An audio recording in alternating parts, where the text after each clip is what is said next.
আগামী ১২ ফেব্রুয়ারি ত্রয়োদশ জাতীয় সংসদ নির্বাচন। ভোটকে ঘিরে সারা দেশে প্রস্তুতির ব্যস্ততা।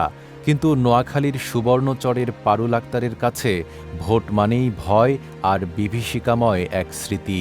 ২০১৮ সালের একাদশ জাতীয় সংসদ নির্বাচনে পছন্দের প্রতীকে ভোট দিয়েছিলেন তিনি। আর সেই ভোটের শাস্তি হিসেবে নেমে আসে নারকীয় এক রাত। সন্তানদের সামনে তাকে ধর্ষণ করা হয়, বদলে যায় পুরো জীবন।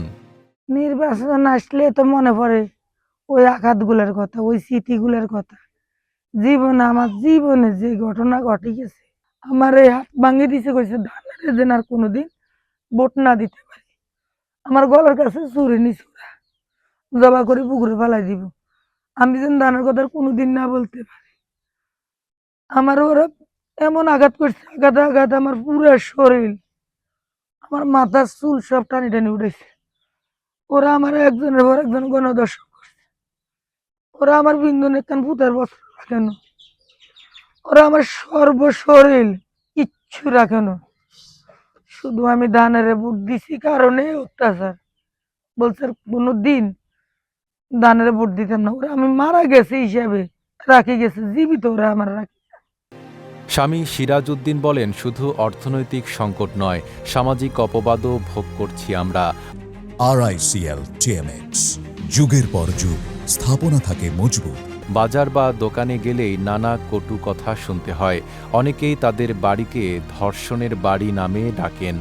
18 সালের নির্বাচন নিয়ে আমাদের ফ্যামিলিগত যে একটা নামসতি হচ্ছি, মানুষের কাছে চোখ দেবাইতে পারতেছি না।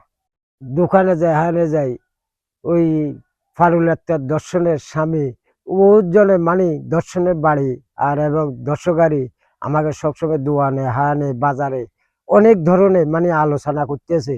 আর আমার বাড়ির নাম রাখছে দর্শনের বাড়ি। 7 বছর পেরিয়ে গেলেও শারীরিক যন্ত্রণা, মানসিক ক্ষত আর সামাজিক অপবাদ পিছু ছাড়েনি পারুলের। অসুস্থ স্বামী, প্রতিবন্ধী সন্তান, সংসারের ভার টানছেন বড় ছেলে। রাস্তাঘাটে যাইতে পারি না, অনেক কথাই বলে। শুধু একমাত্র দানে বড্ডাতে এই অবস্থা হয়েছে আমার মা বাপের। এ কারণে কোনো যাইতে পারি না, চলতে পারি না, কারোর লাগায় কারণ কথা কইতে পারি না। অনেক মানুষ অনেক কথা বলে।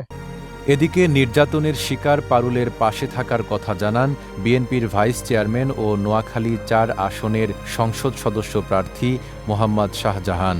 আমাদের দলের পক্ষ থেকে তাকে আইনি সহায়তা থেকে শুরু করে সকল পর্যায়ের সহায়তা আমরা তাকে দিয়েছি এবং সেটা নিজেও স্বীকার করে। সবসময় আমরা তার পাশে আছি, কারণ সে একটা স্বচ্ছ গ্রহণযোগ্য নির্বাচনের একটা প্রতীক। কারণ এটা স্বচ্ছ গ্রহণযোগ্য নির্বাচনের জন্যই তাকে নাজেহাল হতে হয়েছিল।